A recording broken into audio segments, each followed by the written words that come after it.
coup, on est reparti pour les signes chinois pour ce début d'année chinoise sous le signe du tigre d'eau. Donc le tigre va plus ou moins s'affirmer, défendre ses intérêts, et ses intérêts ici c'est l'eau, donc l'émotion. Nous avons commencé par le tigre, bien évidemment, puisque c'était son année. Et là, aujourd'hui, nous allons continuer avec le signe du bœuf. Donc, année 49, 61, 73, 85, 97, 2009 et 2021. Qu'en est-il pour le signe du bœuf dans ce début d'année? Nous allons le voir tout de suite.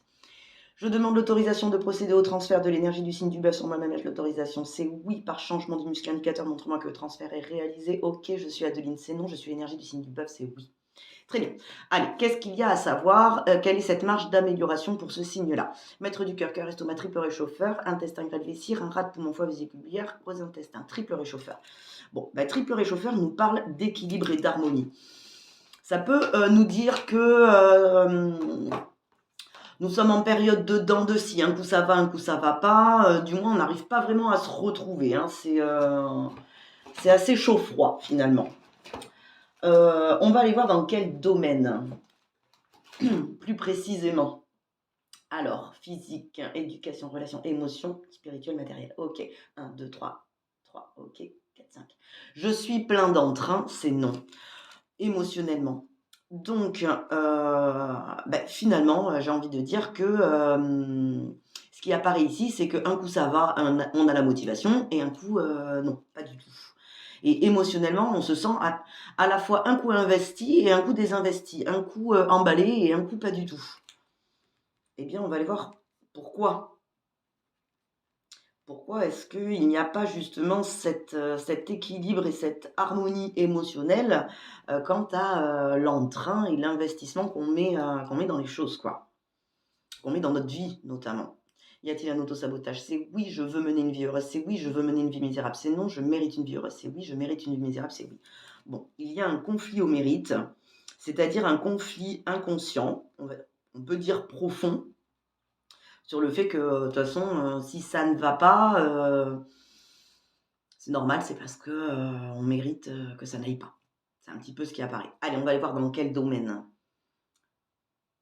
Maître du cœur, cœur, estomac, triple réchauffeur, intestin, grêle, vessie, un rate. Ok, poumon, foie, vésicule biliaire, gros intestin, rate. Eh bien, parce qu'on voit ce qui ne va pas, en réalité. C'est ce que ça nous dit. La rate nous parle d'analyse. Oui, on pourrait dire d'observation aussi.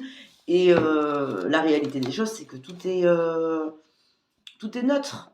Tout est 50-50, tout est yin et yang. Et là, le fait qu'il y ait un stress sur la rate vient nous dire qu'on va plutôt faire en fonction de ce qui ne va pas, plutôt de ce qui pourrait aller. Donc, on va aller voir plus en détail. De 1 à 10, 10 à 20, 10, 11, 12, 13. Ok. Donc, c'est le point 13. Il a 3 phrases. 1, 2, 3. Ok, c'est donc la troisième. Je suis nié dans mon existence. Très bien. Je le note et on explique. Pardon. Donc ici, a priori, ce qui apparaît pour le signe du bœuf, c'est que les choses elles vont pas. A priori, on mérite que les coups durs, les coups, voilà, les moments où on n'a plus d'entrain émotionnel, où on n'est plus investi, où ça ne va plus. A priori, on le mérite parce que de toute manière, on se sent nié. C'est-à-dire inexistant, ça veut dire... ça peut vouloir nous dire plein de choses, hein, pas suffisamment important. L'extérieur ne nous considère pas comme suffisamment important pour faire en fonction de nous. De ce qui pourrait nous rendre globalement tout le temps un petit peu motivés, tout le temps un petit peu investis. Donc, éventuellement, là, avec le triple réchauffeur qui nous parle de dents de scie et de déséquilibre, ça pourrait nous dire, finalement, quand je suis bien et que je suis plein d'entrain, c'est cool, c'est coup de chance, j'ai envie de dire.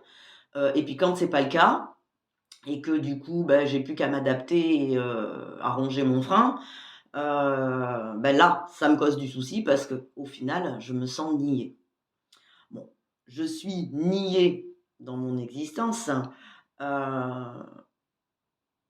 si on se sent nié, donc dans la négation, hein, de ce qu'on est, de par l'entourage, ça fait aussi écho au fait que, est-ce que nous ne nous nions pas? Est-ce que nous-mêmes, nous sommes suffisamment importants pour nous, pour ne pas nous nier et pour justement, nous diriger vers ce qui, nous motive, jour après jour et ce qui nous donne, l'ambition? Parce que là, ça nous parle d'émotion, donc l'entrain, émotionnel, ça va être, voilà, ça va être, le désir d'y aller, le plaisir, l'ambition, la motivation, tout ça, hein. Bon, on va aller voir quel est le sentiment qui vient parasiter, tout ça. Conscient, subconscient. OK, donc le passé, chagrin, culpabilité. Donc là, ça nous parle d'une période quand même assez éloignée, bon, qui a pris racine, dans l'enfance probablement, mais qui vient globalement se réactiver. Ça veut dire que finalement, quand ça se réactive, on va aller creuser en détail, mais on se sent comme un enfant. Et un enfant, globalement, c'est vrai qu'il pourrait se sentir nié dans son existence, c'est-à-dire que comme il est sous la coupe de ses parents qui décident pour lui, si l'activité qui est proposée, elle lui convient, nickel, il est au top, il est emballé, mais si ça ne lui convient pas, en effet, il n'a plus qu'à supporter. Admettons un frère, une sœur, si on fait une activité, si je suis un garçon, on fait du foot, on fait une activité de garçon, je suis complètement emballée. Si maintenant on fait une activité de fille, je le suis beaucoup moins. Bon, ici, avec toutes les années qu'on a vues, bon, évidemment, ça peut parler aux petits, donc j'ai plutôt envie de dire que qu'il y ait un frère ou une sœur, en tant que parents, essayons de faire pour que ça convienne aux deux, plutôt que ce soit chacun son tour. Ça évitera de vivre en dents de scie. Mais c'est surtout qu'en tant qu'adulte, ou même jeune adulte, ou même adolescent, bah, essayons nous-mêmes de ne pas nous nier et de reprendre, enfin de prendre, oui, de prendre, puisque ça se réactive, donc ça veut dire qu'on l'a jamais trop pris vraiment, le pouvoir de rééquilibrer soi-même son existence, en ne participant pas à des choses qui ne nous conviennent pas. Allez, on va aller voir. 1, 2, 3, 4. OK. Donc là, ça nous parle du fait d'être inacceptable, finalement, dans le chagrin et la culpabilité. C'est-à-dire que, je ressens et parce que j'ai ressenti, je le ressens, assez régulièrement et je pense que c'est ça qui fait des creux de vague, que je ne suis pas capable d'être acceptée si, je dis non, si je dis que ça ne me convient pas ou si simplement ça ne me convient pas. Alors, est-ce que je signale que ça ne me convient pas ou est-ce que je le supporte? Parce qu'au final, si tout le monde veut faire ça, veut faire une activité et que, moi, je me sens pas emballée, là, ça va provoquer du chagrin et de la culpabilité. J'ai peur de pas être acceptée si je dis que ça me va pas ou que je sois inacceptable, peu importe et voilà, c'est le serpent qui se mord la queue. Ça génère chagrin et culpabilité, chagrin que d'être encore à contre-courant, culpabilité, de ne pas pouvoir, être plus emballé que ça peut être. Bon, est-ce qu'on est pile poil en face? Oui. Alors là, il y a 2 mots, OK. Je suis déterminée dans l'égalité, c'est non. Donc aujourd'hui, ce qu'il y a à gagner, c'est le fait finalement de s'accepter soi-même, au lieu d'attendre d'être accepté par les autres. Ça évitera d'être dans le chagrin et la culpabilité. En faisant quoi? Finalement, en étant déterminé. Donc, déterminé, c'est pareil, hein, la détermination, ça peut nous parler d'entrain émotionnel, hein. Je suis déterminé à, être constant, à être en harmonie, en équilibre avec, mes besoins, mes attentes, ce que j'aime faire et à défendre ça aussi, hein, d'égal à égal puisqu'on est dans l'égalité donc égal aux autres et égal à moi-même. Je n'ai pas besoin d'être acceptée par les autres. Le On peut trouver, un terrain d'entente. C'est pas, on ou off, on peut trouver un équilibre. Si, dans une fratrie, il y a 2 enfants, un de 6, un de 12 et qu'on choisit un film le soir à la télé, on va pas choisir un film pour les 6 ans, enfin un dessin animé pour les 6 ans, un film pour 12 ans ou un film d'adulte. On va pas faire un choix au détriment des autres. parce que c'est ça le déséquilibre. On peut, bien évidemment, si chacun chaque personne de la famille est considérée à égale importance, on choisit quelque chose qui convient à tout le monde. Et là, on a accès à une vraie richesse qu'on n'aurait pas choisie nous-mêmes. Hein, parce que l'enfant de 6 ans aurait choisi un film que pour lui, celui de 12 que pour lui, l'adulte que pour lui. Donc là, on aura trouvé ce que j'appelle un compromis, mais bon, ça on pourrait dire un consensus, c'est-à-dire du gagnant-gagnant. Pour ça, il faut être déterminé à, ne pas soi-même se nier, et nier son existence, et nier ses goûts, ce qu'il est, son équilibre, son besoin d'équilibre et d'harmonie également.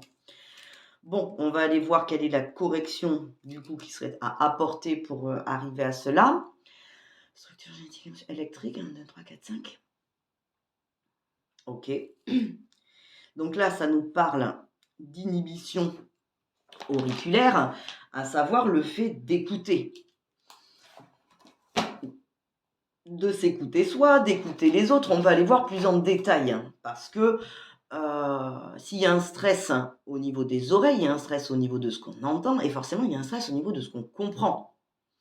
À savoir que c'est le signe, le sens plutôt, premier, j'ai envie de dire, puisque c'est à travers ce que l'on entend que l'on est capable de déterminer un peu si on est en sécurité, si on est en danger. Vous voyez déjà ça. C'est-à-dire parce que j'entends un bruit suspect, je vais le chercher avec les yeux. C'est pas je vois quelque chose de suspect, voire dangereux, que du coup je tends l'oreille. Non, c'est parce que j'entends que du coup je vois. Donc c'est vraiment la base. Allez, on va aller voir. Ok. Ok. Donc on est sur une écoute interne, est-ce bien ça? Oui. Donc le fait de s'écouter. Et en plus, on est à droite. Donc, attends. Ok, donc là c'est bon. Bon, la droite, hein, c'est le côté yang. Alors c'est le masculin. Donc soit ça nous dit en tant qu'homme, je ne m'écoute pas suffisamment et j'ai un petit peu tendance à m'adapter, donc un coup sur deux ça me va, un coup sur deux ça me va pas quand c'est question de chance, donc je nie ma propre existence, ou parce que je la sens niée par les autres, j'en conclus que je la nie moi-même, hein, c'est ce que je dois mériter après tout. Bon, c'est juste le résultat de ne pas s'entendre, alors en tant qu'homme, mais on peut très bien être une femme et ne pas entendre son côté yang. Le côté yang ici, ça va nous parler d'action. Ça va nous parler, bon, donc bien sûr du masculin, c'est pour ça que j'ai commencé par les hommes, mais surtout le fait de pouvoir changer les choses. Le côté yin, c'est le côté introspection, c'est le côté on absorbe, c'est le côté on digère, c'est le côté on écoute, on écoute son ressenti, c'est le côté, voilà, c'est le côté intuitif. Là, le côté yang, c'est écouter son besoin de changement, son besoin d'action, son besoin de participation, en fait, puisque je suis plein d'entrain émotionnellement. Si on n'est pas engagé et qu'on subit parce que de toute manière, c'est fait un petit peu par l'entourage et je ne suis pas impliquée, forcément, si je ne mets pas de moi dans les actions que je vis, dans ce que je vis, je me sens pas motivée. Je me sens pas motivée. Donc ici, c'est écouter son besoin d'investissement, son besoin de changement, son besoin d'action, son besoin de mouvement. Le yang, c'est aussi le mouvement, son besoin à mon avis, d'investissement. Ouais. Alors après, vous pouvez chercher tout ce qui représente le yang, mais c'est ça. Globalement, c'est ça, de toute manière. Et ça colle avec déterminé, ça colle avec le fait de ne pas se nier son existence. Une existence, on la subit ou on la mène. C'est ça aussi. C'est si je ne suis pas investie, si je ne mets pas ma pierre à l'édifice, je subis ma vie. Donc clairement, je nie mon besoin d'investissement en ma propre vie, ma propre existence et la participation dans l'existence des autres. C'est pas OK. Bon, est-ce que tout est bon à ce niveau-là? Oui. Je suis donc déterminée dans l'égalité? Oui. d'égal à égal, chacun met sa pierre à l'édifice. C'est un partenariat, c'est une collaboration. Il n'y a rien de mieux, c'est un petit peu ce que tout le monde recherche de toute manière, dans ce besoin de couple ou d'amitié ou même parent-enfant ou même au boulot, dans n'importe quel type de relation, ce qu'on aime, c'est le partenariat. Même avec un animal, quand on éduque un animal et qu'on joue avec et puis on rapporte le bâton et tout, ce qu'on aime, c'est l'échange. C'est le fait qu'on le fasse à deux. C'est pas le fait de le subir de toute manière. Donc parce que je suis l'égal de l'autre et égal à moi-même, je suis déterminée à faire ma part, poser ma pierre, participer. Je mérite une vie heureuse? Oui. Je mérite une vie misérable? Non, puisque du coup, je ne nie plus mon besoin de participation. Et je suis émotionnellement plein d'entrain? C'est oui. Eh bien voilà. Parfait. On a fait le tour. Bon travail, le signe des bœufs. À bientôt. Au revoir.